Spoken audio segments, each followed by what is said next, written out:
Dodge City and in the territory on West, there's just one way to handle the killers and the spoilers, and that's with a U.S. Marshal and a smell of gun smoke.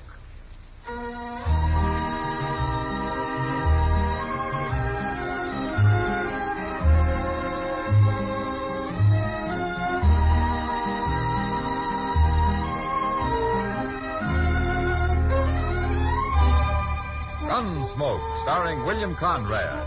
The story of the violence that moved west with young America. The story of a man who moved with it. Matt Dillon, United States Marshal.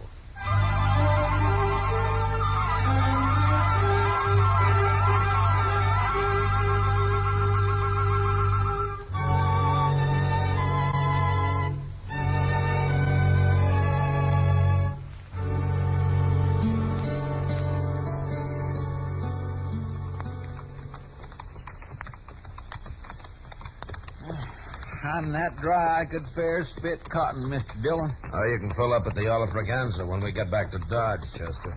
Yes, sir. But right now, I'd settle for a drink of water. You can't be that thirsty. I'm about to stampede. You think there might be a spring in that clump of elder up ahead? Yeah, there might. I swear next time I'm going to carry a water bag. And keep it wrapped in your pillow, I suppose, huh? You know, Chester, town life has made you mighty soft. That's far enough. Look. He's got a rifle, Mr. Dillon. Yeah.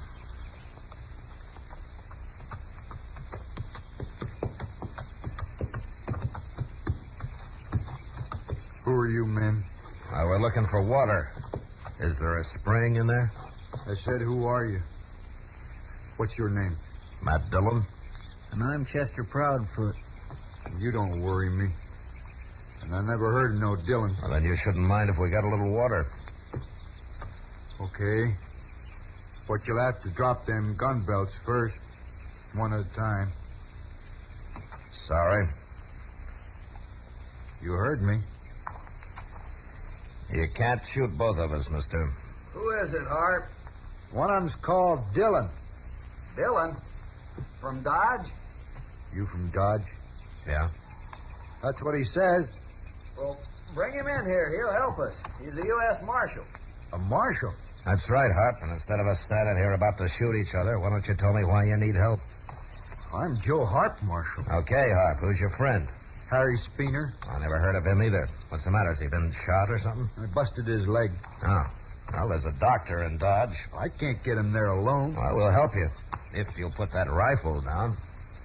Well, okay.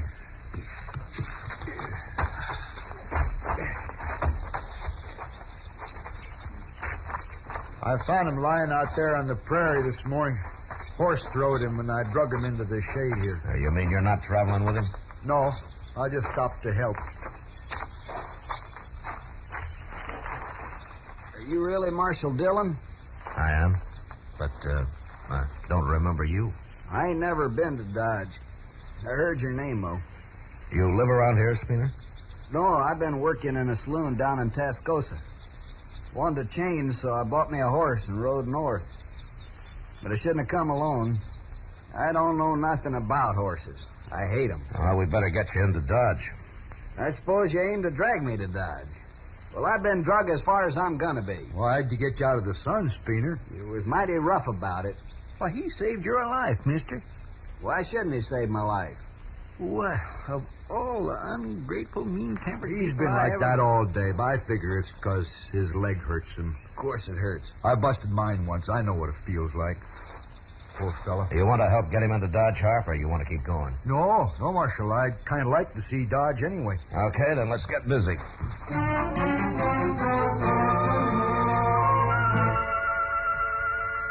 Luckily, Speener had broken only one bone in his leg, and after we rigged up a splint for it, we managed to get him mounted.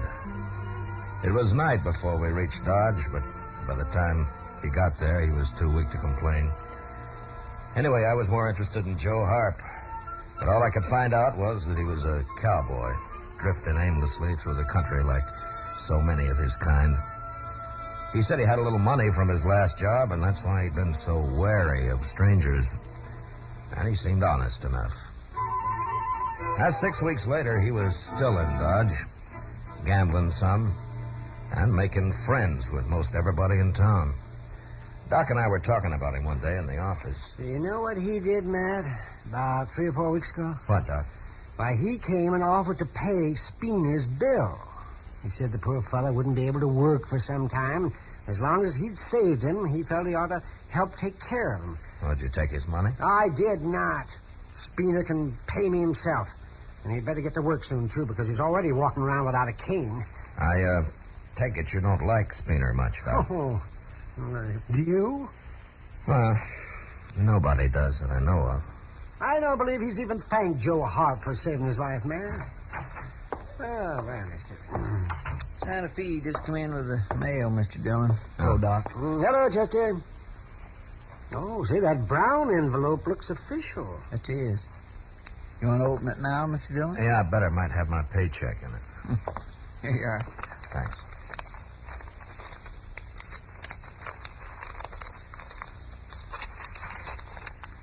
No check. Just some new wanted circulars.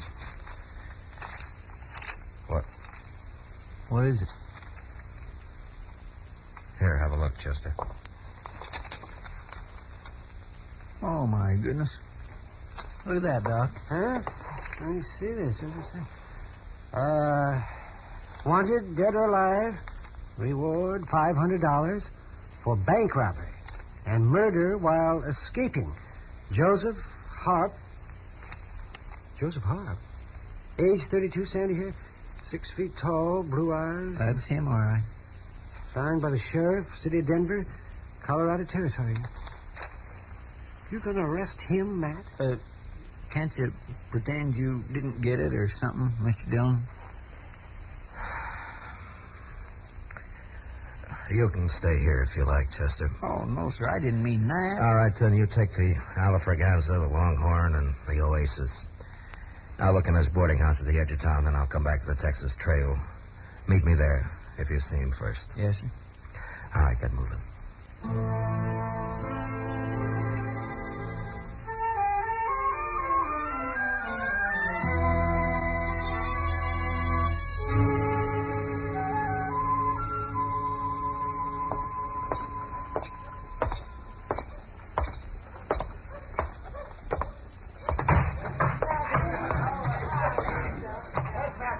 Kitty.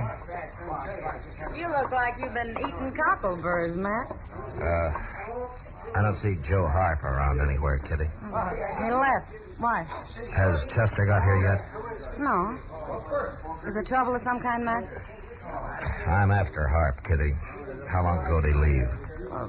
Just a little while ago. He was over there gambling, as usual, and then that Speener came running in and said something to him, and they both left. Speener? Somebody ought to take him out and bury him somewhere. Well, I couldn't find him nowheres, Mr. Dillon. Hello, Miss Kitty. Chester, what's this all about anyway? Harp's wanted for murder. For murder? Joe Harp? That's just what Speener said when I told him. He just couldn't believe it. You told Speener, Chester? Why, yes, sir. I ran into him, and I... Go get our horses, Chester. I'll pick up the rifles. And hurry. They've had time to get out of town already.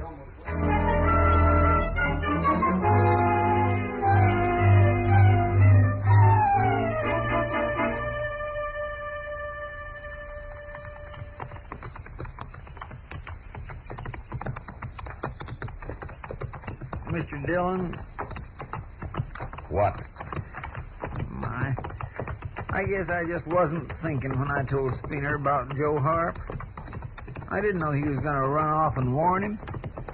Next time I'll send you out with a potato rammed in your mouth. Yes, sir. Oh, I feel so bad. I wish you would. Oh, forget it, Chester. At least it shows Speener isn't as bad as we all thought. I guess he was just waiting for a chance to do Harp a real good turn. Well, he sure did it. Hold it up a minute. Ho. Look. Hello! Well, it's Speener, Mr. Dillon. He's got his hands up. Yeah. Come on. Get your rifle out, Chester, and keep your eyes open. Yes, sir.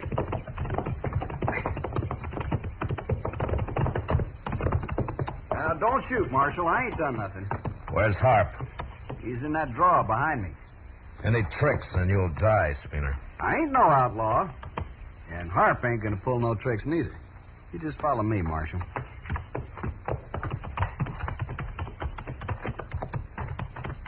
I swear I don't understand this at all, Mr. Dillon. Just follow him, Chester. Yes.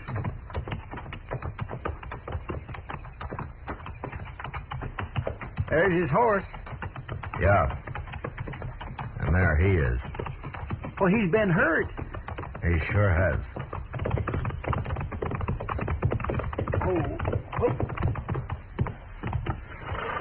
Well, there's your man, Marshal. Did you do this, Spooner? I tried to talk him into giving himself up, but he wouldn't listen. And then he tried to draw on me. Spooner, I can tell from here the way he's lying that you shot him in the back. What difference it make? He's an outlaw, ain't he? Yeah. $500 worth of outlaw, Spooner. If you live to collect it.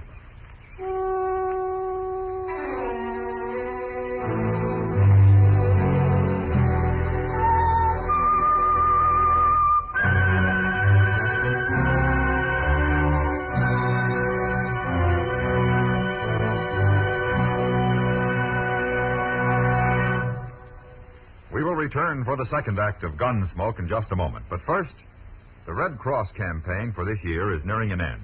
Have you answered the call? Remember, this year, the Red Cross needs you as well as your contribution. Go to your local Red Cross chapter, and while you're there, join and serve. Now the second act of Gunsmoke.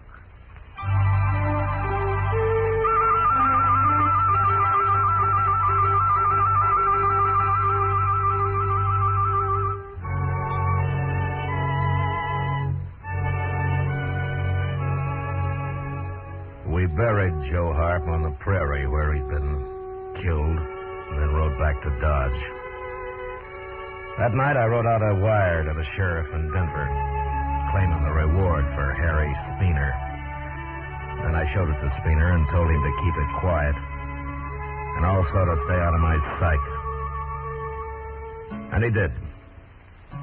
And about a week later, I had to send Chester to find him and bring him into the office.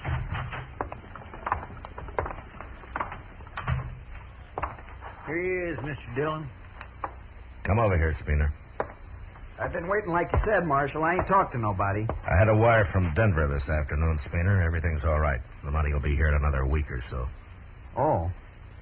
I thought it'd come now. There it is. But I thought you said it wasn't here yet. I'm paying you out of government funds. Oh. Well, that's fine. Yeah, I didn't think you'd mind very much how you got the money. Now, Marshal, I only done my Count duty. it, Spooner. Oh, that's all right. I'm sure it's all here, Marshal. Count it, I said. Yes, sir. 1, 2, 3, 4, 5.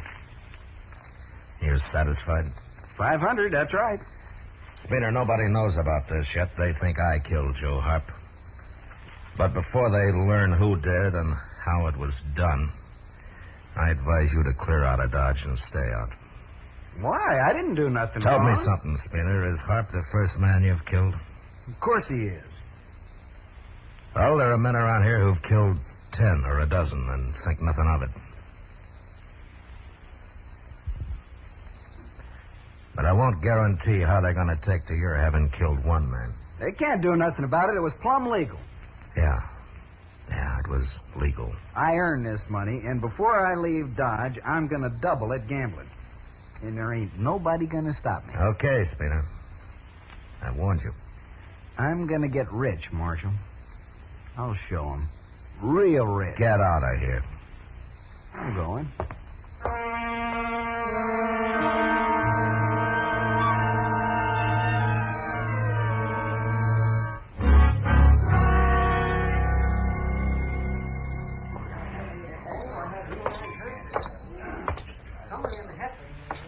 Sit down, Matt. Oh, thanks, Kitty.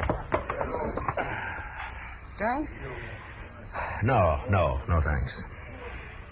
Spooner was in. Oh, is that so? He left, though. They closed the game on him when he started bragging about how he got his money. I kind of figured they might. Why'd you keep it such a secret, Matt? What were you protecting him for, that milk-livered little sneak? Now, the law doesn't separate people that way, Kitty. But now that he's been paid and he's been warned about what might happen, he's on his own. Well, I hope somebody does shoot him. Just think, Matt, it was Joe Harp who saved his life. I'd have caught Harp anyway, Kitty. I know. Somehow that's different. Yeah, that's a lot different. You know, Kitty, that's a pretty dress you're wearing. Close your eyes, Matt. What? Close them. Go on. Okay. What's this for? Now, tell me what color this dress is. Well, it's, It's blue, Matt. blue, sure. I was just about to say that it I is. know. Speaking of colors, look what's coming. What? Oh, it's Spooner. Well, nobody's shot him yet. Never too late? Marshal Dillon? Yeah. Marshal, I just tried to buy a drink over at the Alfregans. And they wouldn't serve you. Good. I'm not talking to you. Marshal, 2 men threatened to kill me right there at the bar. Now, that's funny. What do you mean? Well, most men around here don't waste much time on threats. Marshal, I demand protection. And I won't spend the night hiding in jail either. Okay. And you'll come with me? No. What? I can't protect you any more than I have already, Spooner. But I'll tell you one thing. If you take off your gun, nobody can claim self-defense for shooting you, and I'll have to go after them. If that's any satisfaction for you. Marshal, I'm a citizen, and I demand... Get out of town, Spooner. Get out now.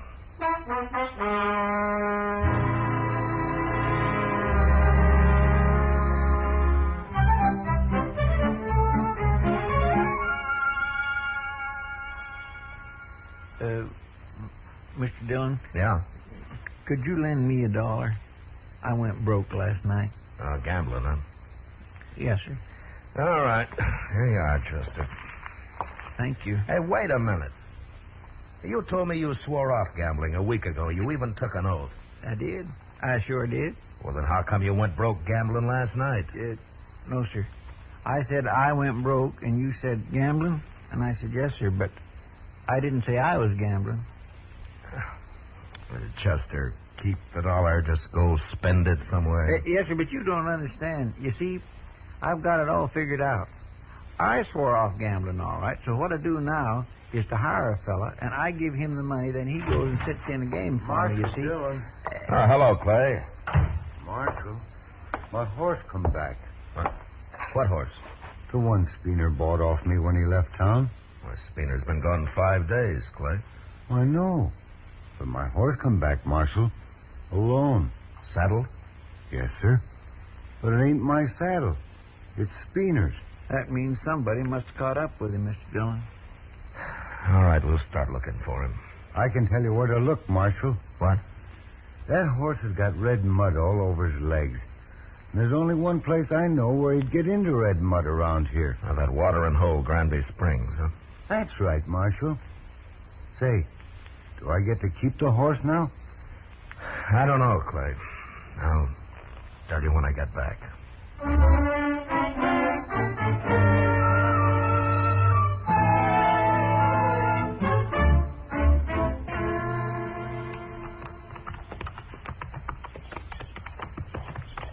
You know, I just had a thought, Mr. Dillon. What, Chester? Well, Granby Springs is only 30 miles. Spooner must have made it easy the first morning he left. So? So, if he was killed there, how come nobody ain't found him and reported it yet? I don't know, Chester. There it is, right over there. We'll soon find out. Yes.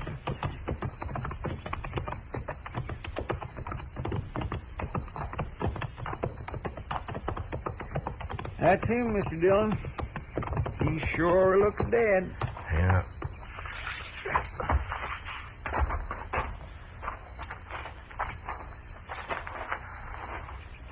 I don't see no bullet hole. No. Hey, he's still breathing, Chester. Go fill up your hat and throw some water on him, huh? Yes, sir.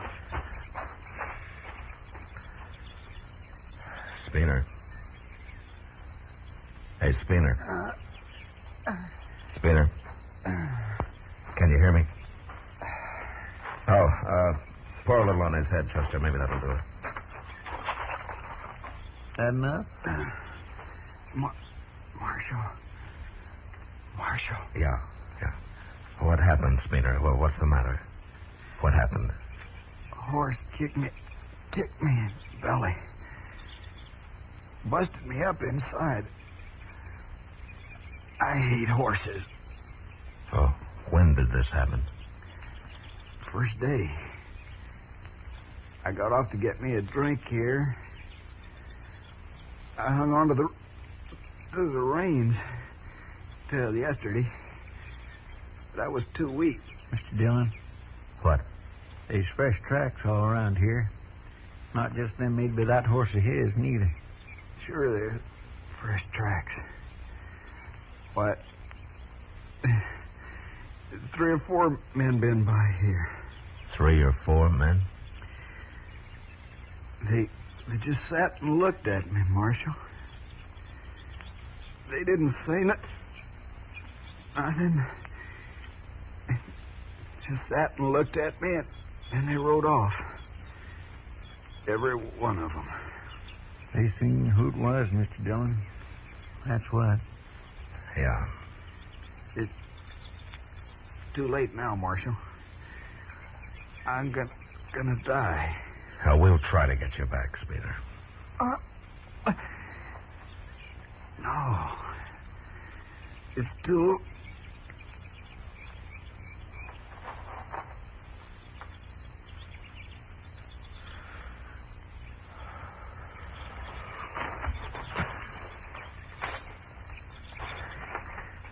He's dead, Chester. Yes, sir. He wasn't as lucky as when he busted his leg, was he? But you'd think one of them riders might have helped him. Except for us, I guess there isn't a man in the country who'd have helped him this time, Chester.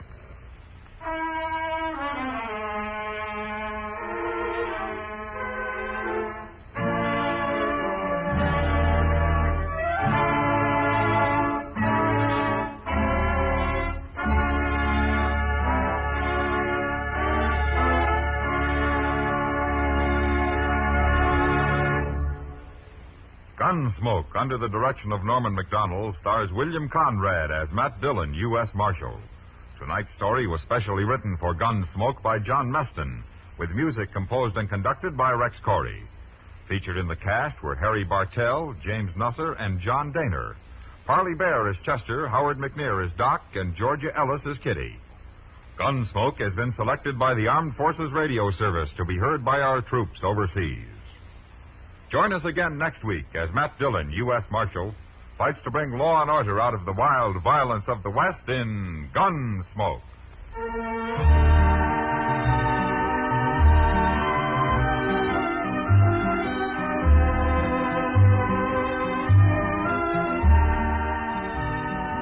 Later tonight, hear Herb Schreiner on 2 for the Money. Remember, 1 for the fun, 2 for the quiz. Hear 2 for the Money on most of these same stations later tonight. George Walsh speaking. Stay tuned for Gangbusters, which follows in a few minutes over most of these same stations. For Mystery Mixed with Merriment, join Mr. and Mrs. North Tuesday evenings on the CBS Radio Network.